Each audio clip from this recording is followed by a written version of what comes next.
The blue whale is widely known for being the largest animal on planet Earth, and at a jet plane rivaling 180 decibels, it is also the loudest creature on record. At least, officially verified creature, that is. During March of 1991, in the western Pacific Ocean, the blue whale's record would become challenged by something which ultimately remains a mystery to this day. A scientific ship named the St. Erasmus had travelled to the waters over the famous Mariana Trench, the deepest region of ocean on our vast blue planet.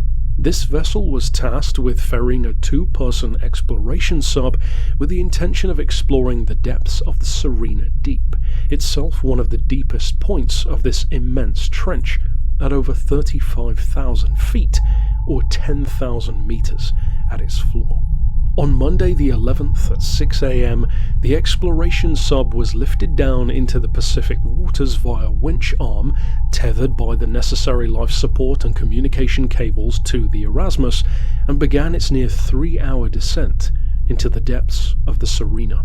Its crewmen, A.J. Royce, 34, and Brian McGuinness, 37, had carried out numerous dives in a variety of vessels across the world prior to this one.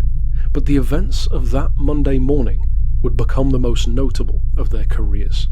At 7:24 a.m, the Erasmus crew received word over the radio that both men had heard a slightly irregular sound, similar in profile to the pulse of a whale, but deeper and a little longer in duration. They confirmed receiving the report, and the sub continued its descent, their communications crackling over the ship's intercom every so often to commentate on various sea life which they passed by along the way. At 8:02, McGuinness commented over the radio that they had once again heard the strange sound, though this time it was much louder and seemed closer to them. Another communication at the 8:29 a.m. mark reported a similar audio encounter, with the same observations regarding its volume and approaching vicinity. At 9:04 the sub came to a halt as it neared the seabed of the Serena and began carrying out clockwise rotational maneuvers to observe and record sea life at these immense depths and pressures.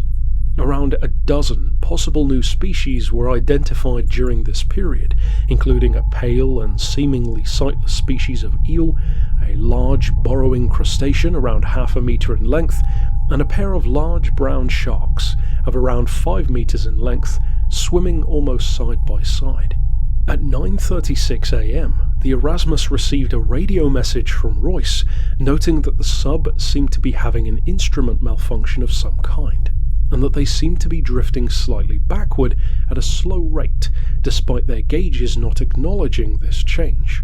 The ship confirmed receiving their transmission, and Royce and McGuinness began an attempt to manually reboot the instrument panel, since they appeared to have drifted over 10 meters rearward by this point, based on rough visual markers on the ocean floor. It was at this point, at 9:37 a.m, that the two men heard the unidentified sound a fourth time. But this time, the pulse quite literally shook them to their core. An out-of-volume reading of 194 decibels spiked on the instrument panel, and over the radio the Erasmus received word from the two men below, their voices overlapping and notably heightened from a mix of excitement and fear as they exclaimed about the painful noise which had battered them. Even through the thick protective hull of the sub, along with their padded radio headsets, the pulse had left their ears ringing and then deafened for a time. Their initial discomfort, however, melted away in the moments to follow. Over the radio, the crew of the Erasmus reported hearing Royce exclaim that despite the instruments still not showing any change in their now alarmingly shifted position, the nearby rock wall formation had somehow not moved at all in relation to them. Mere seconds later, both men exclaimed over the radio that the entire ocean floor shifted beneath them for as far as the lights on the sub could see, as loose sand began to shift and swirl and sea life instinctually darted in all directions. The radio communication received by the St. Erasmus were as follows. The whole thing's giving way. Look at that. The hell is even causing that? Moments later came the sub's final transmission. Do you see that? There. It's coming up. It's coming up. It's coming up. Pull it back. Pull it back. Pull it back. What is that? It's a beat.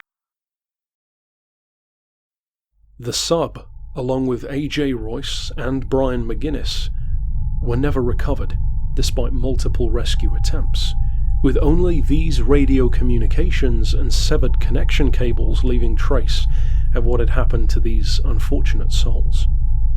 The blue whale is the largest animal seen by any person alive today, and can reach lengths of up to 30 meters. The headlamps of the Explorer were rated at up to 45 meters of visual clarity, over 147 feet.